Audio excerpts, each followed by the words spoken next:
Assalamualaikum warahmatullahi wabarakatuh. Selamat pagi rekan-rekan semua.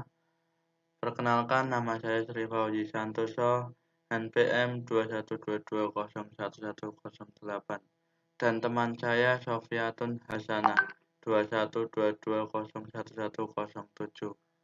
Kami perwakilan dari kelompok 10 izin mempresentasikan teori Havelock. Latar belakang, yaitu teori sistem mempelajari tentang kerangka kerja yang berhubungan dengan aspek sosial, manusia, hubungan internal, lingkungan, dan struktur masalah organisasi.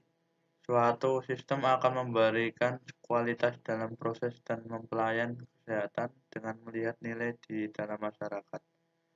Berubah adalah suatu bagian dari sebuah kehidupan setiap manusia. Berubah yaitu cara seseorang bertumbuh, berkembang, dan beradaptasi. Perubahan dapat dinilai positif atau negatif dan terencana atau tidak terencana. Perubahan adalah proses membuat atau menciptakan sesuatu yang berbeda dari sebelumnya.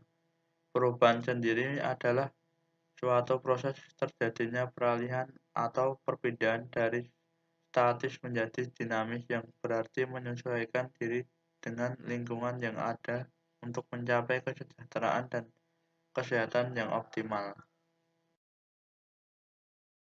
Teori Havelock. Teori Havelock adalah modifikasi dari teori sebelumnya, yaitu teori Levin dengan menekankan sebuah perencanaan yang akan mempengaruhi suatu perubahan. Tahap berubah menurut Havelock.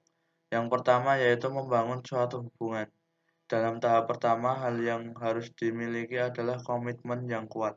Komitmen tersebut bisa dibangun bila komunikasi jelas, saling terbuka, saling percaya, perhatian, dan saling mengapresiasi. Dalam hal membangun suatu hubungan berarti memiliki tujuan, visi, dan misi yang sama. Kemudian yang kedua, mendiagnosis masalah. Sebelum melakukan sebuah perubahan, terlebih dahulu harus paham hal apa yang terjadi sehingga memutuskan untuk berubah. Mengenali suatu masalah adalah bagian awal dari sebuah perubahan, agar dapat berpikir akan kemana tujuan selanjutnya untuk berubah.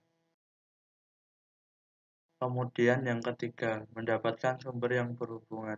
Setelah memahami masalah yang ada, untuk berubah seseorang harus mengetahui datangnya permasalahan tersebut, agar tidak hanya menebak-nebak dan berasumsi yang berakhirnya salah.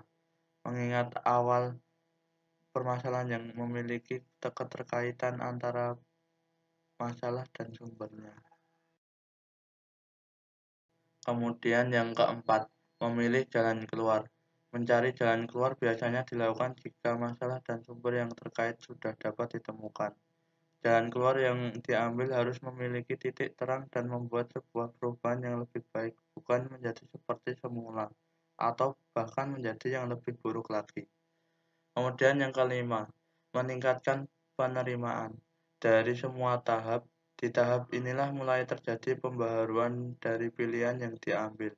Menerima keputusan yang sudah diambil akan membuat sedikit canggung, karena apa? Yang ada saat ini adalah hal yang baru. Bukan karena mengganti namun memperbaiki.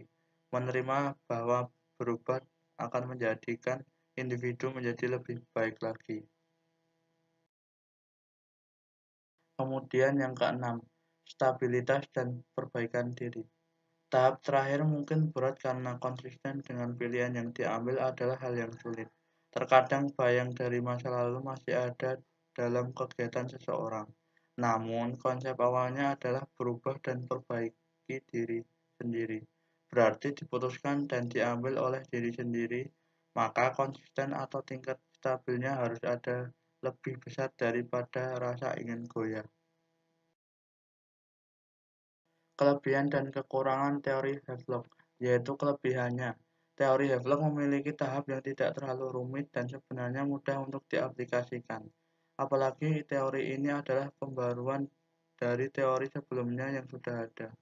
Kekurangannya, pada tahap meningkatkan penerimaan dan stabilitas dan perbaikan diri, seseorang bisa berubah dan memiliki solusinya sendiri untuk berubah, namun penerima hal baru dan komitmen dengan hal yang baru saja dia dapat sangatlah sulit. Contoh teori Havelock, ketika kita ingin berubah menjadi pribadi yang lebih disiplin dan bisa memanajemen waktu dengan baik, kita harus bisa membuat perencanaan yang baik terkait mengatur waktu dan bisa membedakan mana yang prioritas utama dan bukan. Jadi, seseorang akan berubah adalah pilihannya dan tergantung dari individunya sendiri, bukan karena paksaan orang lain. Kesimpulannya yaitu, semakin berkembangnya semua hal dalam kehidupan pastinya tidak lepas dari sebuah konsep perubahan yang dimiliki para praktisi, akademisi, atau seseorang mengembangkan program keperawatan.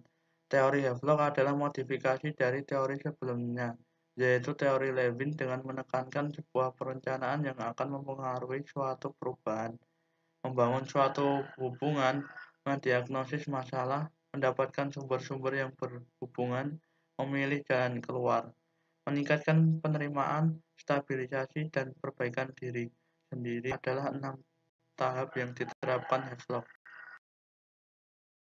Daftar pustakanya yaitu ada 2, yaitu yang pertama Lakshmini Wijaya V, dan Yusuf Suwandono 2019 Manajemen Perubahan Menuju Organisasi Berkinerja Tinggi.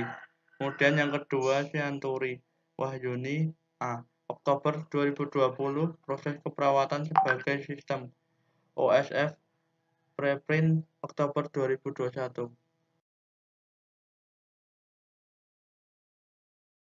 Terima kasih. Itu tadi hasil diskusi dari kelompok kami. Bila ada salah kata, mohon maaf. Wassalamualaikum warahmatullahi wabarakatuh.